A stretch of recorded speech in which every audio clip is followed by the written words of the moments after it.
Hello student, logic class में आपका स्वागत है।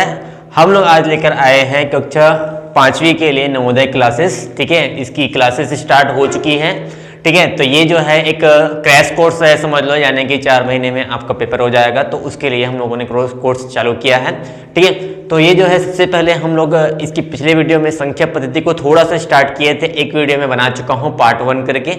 अगर आपने उस वीडियो को नहीं देखा है तो जा करके देख लीजिए बच्चों। ठीक है, तो एकदम बच्चे की तरह पढ़ते हैं कि भाई आप लोग बच्चे हो तो फिर ठीक है कि आपको जैसा भी समझ में आए उसी के हिसाब से हम पढ़ाने की कोशिश करते हैं। ठीक है, तो देखो संख्या पद्धति, ठीक है, चाहे आप अंग्रेजी मीडियम के हो चाहे हिंदी मीडियम के हो। ठीक है, देखो मैं दोनों ही में लिख रहा हूँ यहाँ पे संख्या पद्धति नंबर सिस्टम। ठीक है, लेकिन हमें ज़्यादातर हिंदी वाले स्टूडेंट के लिए ज़्यादा फोकस करेंगे हम लोग। ठीक है, तो चालू करते हैं संख्या पद्धति। संख्या पद्धति का मतलब होता है संख्या के प्रकार। प्रकार मतलब बहुत सारे होते हैं ना, इधर उधर का प्रकार, जैसे कि दशमलव संख्या, बटे वाली संख्या, वैसा वाला संख्या है। ठीक है, सम संख्या, विषम संख्या, ऐसे पढ़े हो। ठीक है, वही सब चीज बताने वाले हैं इसमें। ठीक है, तो ये संख्या के प्रकार ही है, संख्या के प्रकार।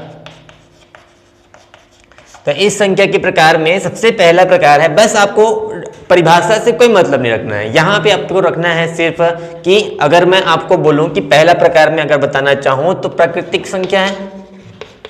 प्राकृतिक संख्या, नेचुरल नंबर, प्राकृतिक संख्या, बस प्राकृतिक संख्या पढ़िए। ठीक है, प्राकृतिक संख्या जो है उसको हम लोग कभी कभी प्राकृत भी बोला जाता है, ऐसे कोई ज्यादा सोचने वाली बात नहीं। प्राकृत संख्या, ठीक है, ठीक है स्टूडेंट्स, प्राकृत संख्या।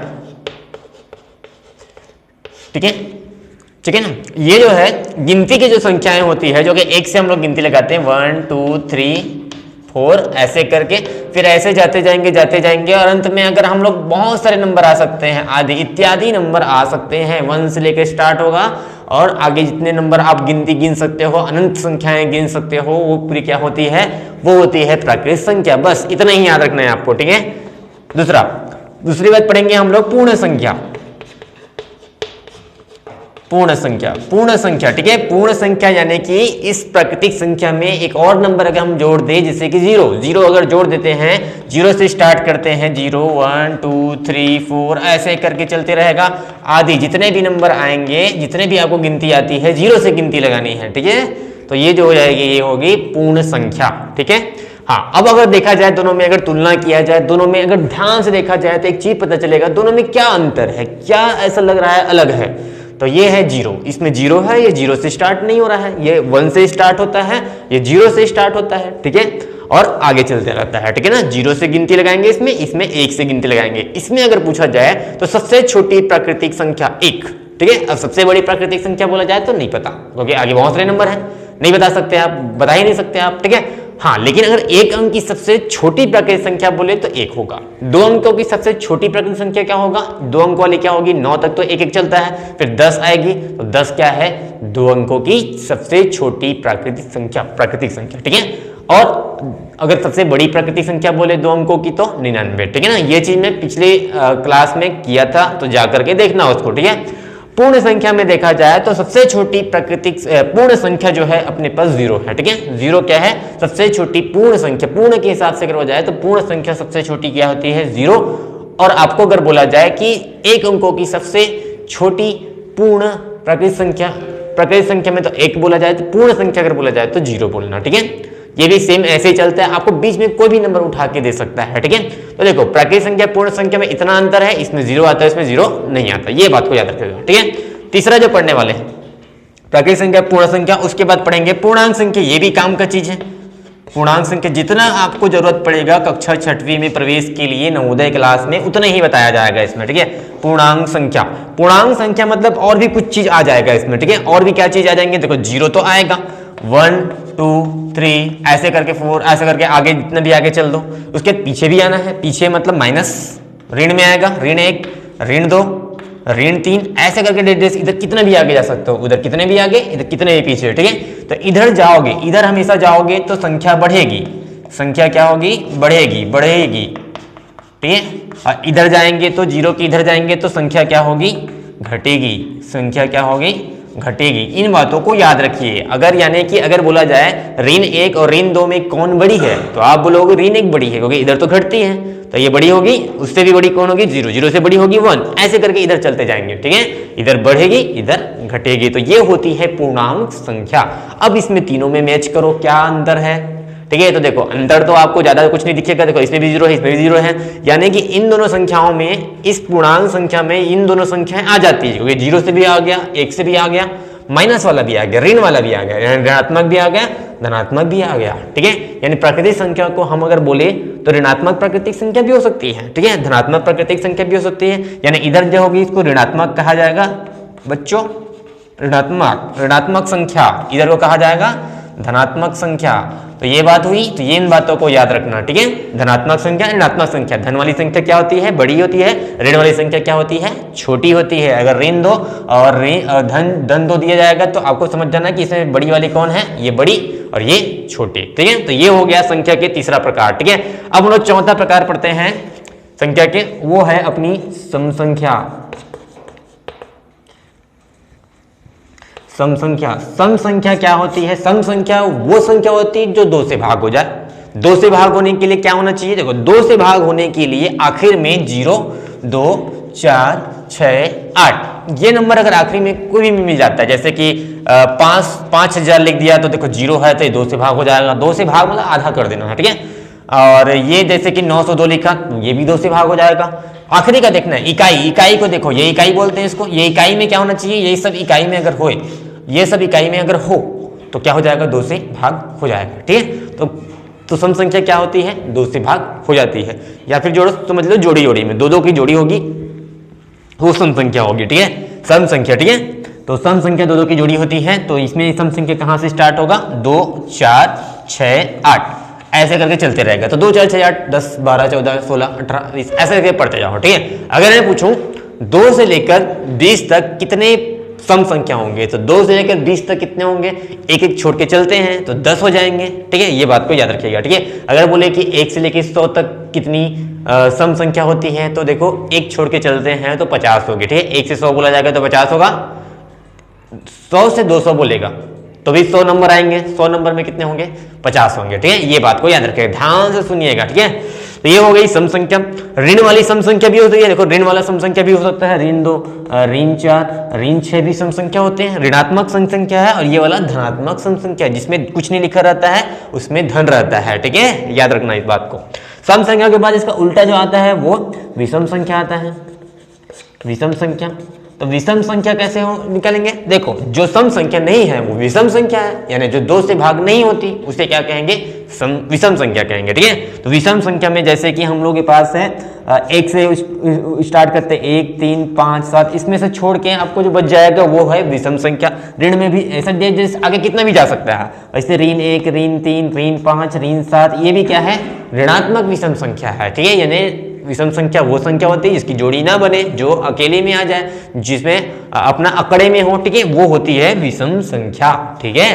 तो ये हो गई विषम संख्या, जो दो से भाग नहीं होगी, जो दो से भाग नहीं होगी उसके इकाई में क्या आएगा, उसके इकाई में आएगा 1, 3, 5, 7, 9।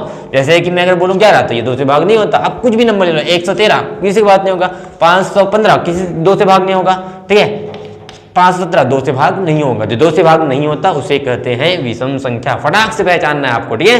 तो ये हो गई विषम संख्या, ठीक है। तो इसको ध्यान से सुनना है, समझना है, ध्यान से देख लो इसको एक बार, है ना, ठीक है। अब मैं इसको मिटा देता हूं, ठीक है। मिटाने के बाद और भी संख्या बची है, इसके पढ़ाते हैं, ठीक है।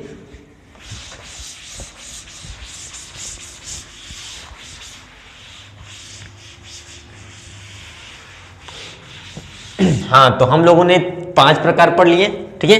अब हम लोग छठवां प्रकार पढ़ते हैं। छठवां प्रकार जो है उसे कहते हैं हम लोग भाज्य संख्या, भाज्य संख्या, ठीक है। भाज्य संख्या वो संख्या होती है जो किसी से भी भाग हो जाता है, अपने से तो भाग होगा, एक से तो भाग होगा, किसी और से भी अगर भाग हो जाए, ठीक है, वो हो जाएगी भाज्य संख्या। जैसे कि 6 को देखो, अपने से तो सब भाग हो जाते हैं, एक से सब भाग हो जाएंगे, ठीक है। ये देखो 2 से भी भाग हो जाएगा, 2 के भी पहाड़ी में आता है, 3 के भी पहाड़ी में आता है, तो किसी और की भी पहाड़ी में अगर आ जाता हो तो वो कहलाएगा आपका भाज्य संख्या, ठीक है। तो हम लोग अगर स्टार्टिंग से देखें, शुरू से देखें तो कैसे मिलेगा, जैसे कि हम लोग देखते हैं सीधा 1 जो है वो भाज्य संख्या नहीं है, ठीक है, ये याद रखना, ठीक है, वो किसी और से भाग नहीं होती है, ठीक है। 2 भी किसी और से भाग नहीं होती, 3 भी किसी और से भाग नहीं होती, चार जो है देखो 2 से भाग हो जाता है, किसी और से भाग हो जाने का मतलब ये कि अपने को छोड़कर और एक को छोड़कर किसी और से भाग हो जाए तो वो कहलाता है भाज्य संख्या। जैसे कि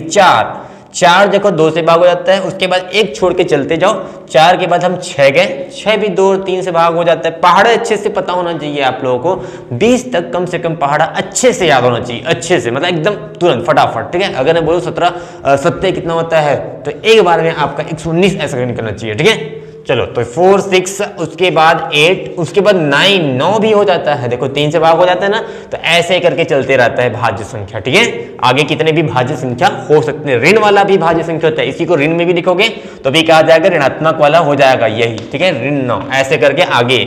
उसके बाद अगर अगर 7वां प्रकार पढ़ें तो भाज्य संख्या का और प्रकार होता है अभाज्य संख्या, इसका उल्टा अभाज्य संख्या, ठीक है। अभाज्य संख्या वो संख्या होती है जो किसी और से भाग नहीं होती, ठीक है। अपने से तो भाग होगी, एक से भाग होगा, लेकिन किसी और से भाग किसी और के पहाड़े में नहीं आएगा, ठीक है। तो अभाज्य संख्या होती है, जैसे कि अपन लोग 1 से स्टार्ट करते हैं, 1 के बारे में सोचना नहीं है, एक भाज्य संख्या नहीं है ना अभाज्य संख्या, ठीक है। उसको बताऊंगा बाद में कि क्यों वो अभाज्य संख्या नहीं है और भाज्य संख्या भी नहीं है।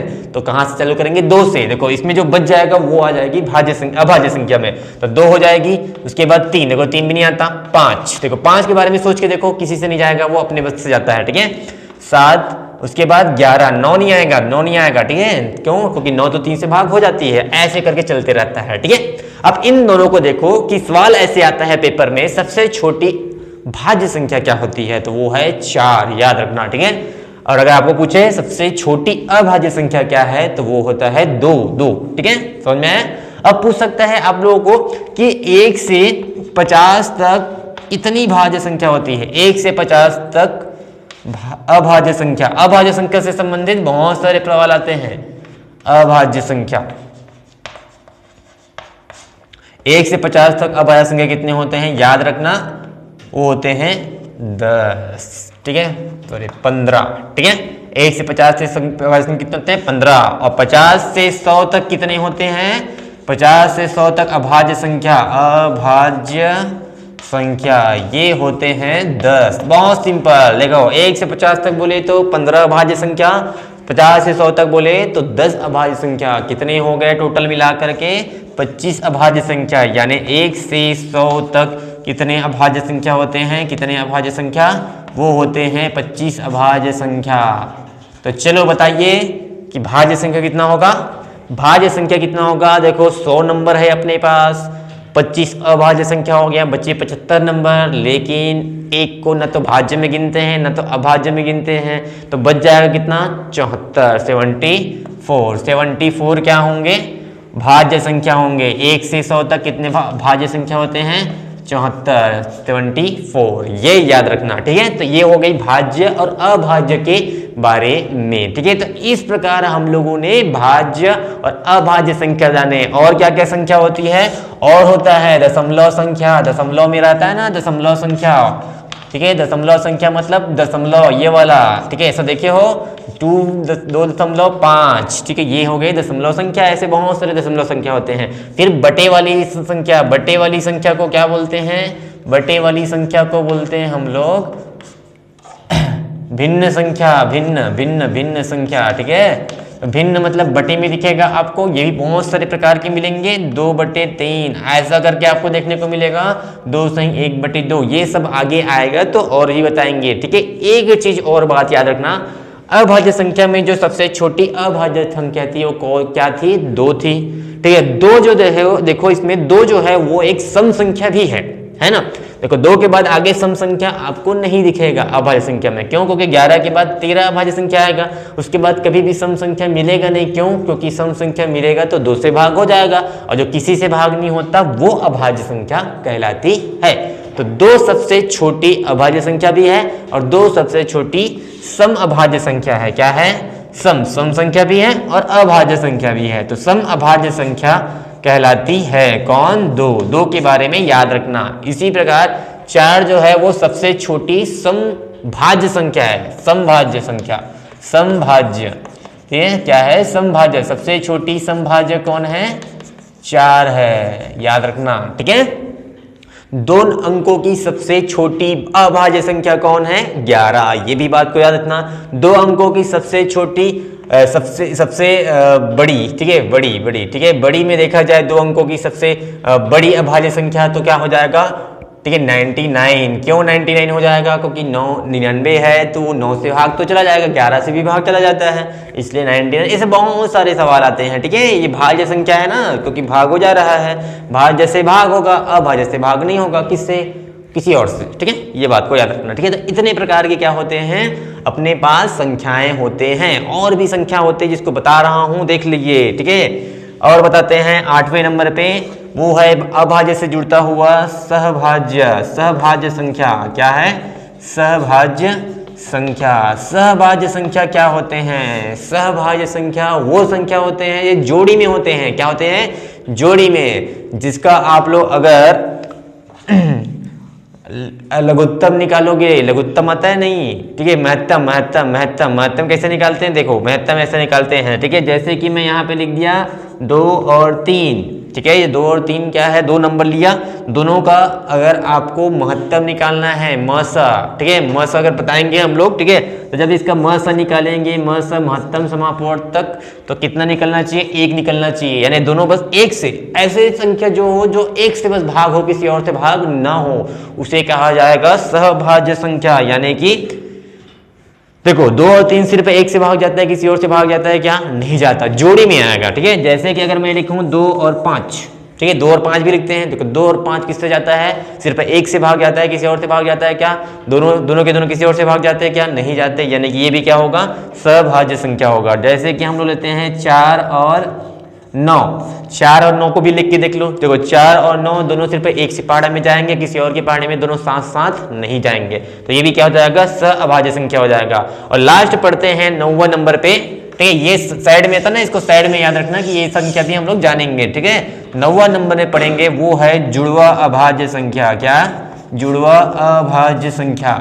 जुड़वा अभाज्य संख्या क्या होते हैं? देखो इसमें अभाज्य संख्याओं की जोड़ी लेनी है, ठीक है। जुड़वा मतलब देखो अभाज्य संख्याओं की जोड़ी, जैसे कि हम लोग लिए 3 और 5, ठीक है, इसकी जोड़ी ले लिए, और इसको दोनों को जब घटाओगे, इन दोनों को घटाओगे तो 2 बचना चाहिए, बच रहा है। और क्या हो सकता है? 5 और 7, इसको भी घटाओगे कितना आएगा? 2। तो ये क्या है? जुड़वा अभाज्य संख्या है। लेकिन ऐसा नहीं करना कि 7 और 9 तो अभाज्य संख्या नहीं है, अभाज्य संख्याओं को घटाना है। तो जैसे कि 11 और 13, इन दोनों को घटाओगे तो भी 2 आएगा। तो ये सब क्या है? जुड़वा अभाज्य संख्या है, ठीक है। तो इतनी प्रकार की संख्याएं हम लोग नवोदय क्लास में पढ़ने वाले थे, ठीक है। तो पढ़ लिए।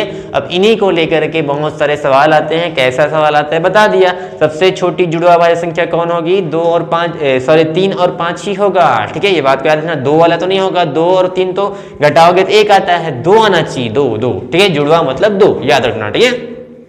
अब इसको अगर समझ में नहीं आया होगा तो एक बार और देख लीजिए, अच्छे से समझ लीजिए, रिवाइंड करके देखिए वीडियो को, ठीक है। अगर नहीं समझ में आएगा तो कमेंट में पूछ लेना, ठीक है। अगले वीडियो का इंतजार करना, और भी वीडियो आते रहेंगे इसमें, पार्ट 1, पार्ट 2, पार्ट 3 ऐसा करें, बहुत सारे पार्ट आएंगे और फिर अच्छे से हम लोग पढ़ेंगे, ठीक है। धन्यवाद।